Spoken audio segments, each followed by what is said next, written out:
And I just loved how you were simplifying politics and just all these serious matters and current affairs. And then I started following your work. And when I joined 2000, then, we would see each other as often as we could through the corridors of the SABC. And I've since then became a fan, even with your TV show on Mondays. It's incredible. I mean, what made you want to get into social media and do the type of content you decided to do? I think it was because I realized that in South Africa, our media ecosystem is very old school. Mm. Either you're an entertainment person or you're a journalist. And I wanted to be neither. I kind of wanted to talk about the news in an entertaining way. I did not want to be a journalist. I'm not a trained journalist. I don't go and find out the stories. I talk about the news.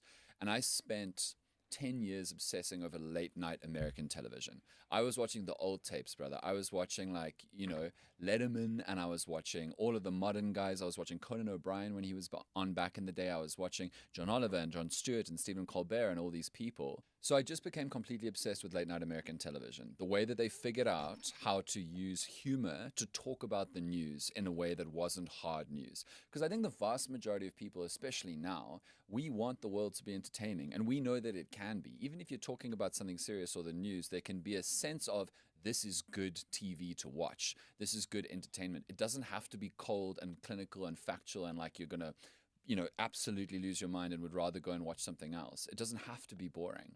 But because South Africa had this old school understanding of either you were a journalist on talk radio or you were an apolitical light entertainer on 5FM, I didn't really feel like I would be able to do this thing in this country on either. And so I went to TikTok specifically because it allowed me to create this kind of material in a way that lots of South Africans would see it. Mm. And that is why it was transformative for me. I didn't realize how transformative it would be when I started. I just started making videos.